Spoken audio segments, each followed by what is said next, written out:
So, ayan guys, mag-unboxing po tayo sa aking in-order para sa aking little one. So, first, kailangan alcoholan po muna natin siya. Siyempre, di ba galing siya sa,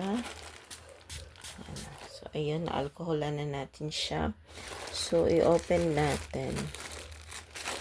Check natin if maganda ba yung quality. So, yun ang, ito po yung in-order ko para sa aking Bibalab. Ayan. Then, open. Wow, ang ganda naman ang lagayan. So, this one. Ayan. So, umorder po ako dito ng 12 pieces.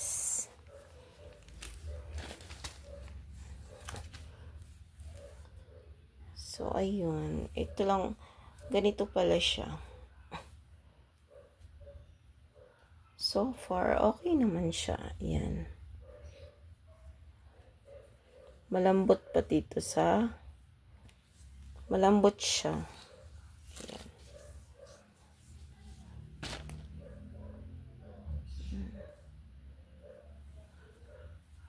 Anong size ba nito?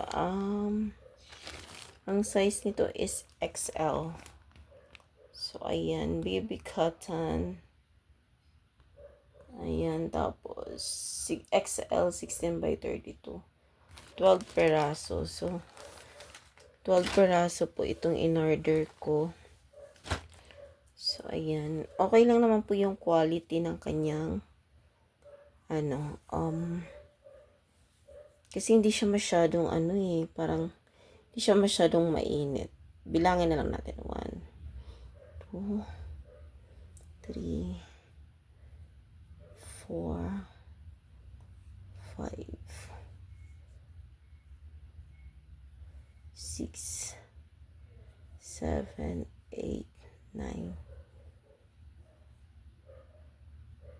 10, 11. So, 12.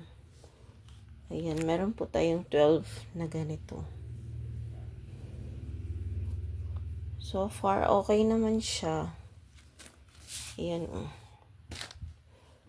Tsaka okay din yung niya. So, ito pala. Hindi ko alam kung para saan to. Ayan. Para saan kaya ito? Siguro yung ginaganyan. Ayan. Kailangan ata ilalagay ng ganon. Or something like that. So, dahan-dahan na tayo mamili ngayon kasi nasa 31 weeks na tayo. So, actually, ngayon lang po talaga ako namimili kasi nga, syempre, sabi nila, wag daw masyadong paghandaan ng maaga. Ayan. So, yun. Hindi ko alam kung para saan to. Ayan. Ito siguro yung free nila. Free gift. So, ayun. Pinakita ko naman sa inyo. Okay siya. Lampin. Lampin pa. Ito pala yung lampin na tinatawag. So, actually, may mga damit na doon. Ang kulang ko na lang is yung diaper, newborn diaper, at saka yung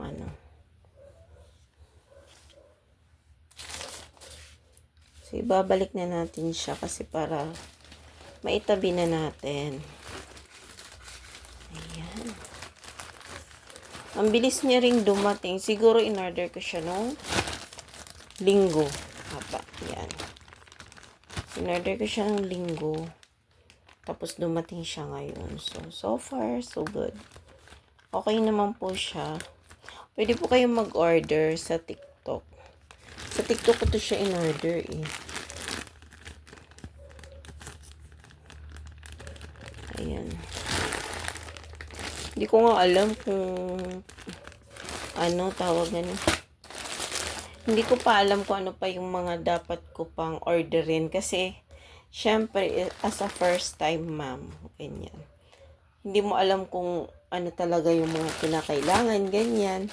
So, bibili pa ako nung Franela na tinatawag nila. Siguro hindi naman karamihan kasi di ba nga po mabilis lang lumaki yung baby. So, siguro mga 3 peraso lang, ganun. At least, kahit papano, meron siyang ganyan. So, yun lang. I hope na makakatulong din sa inyo kung maghahanap kayo ng ganito. So, order na kayo. Ilalagay ko po yung link para at least kahit papano makita nyo kaagad. So, thank you po and God bless.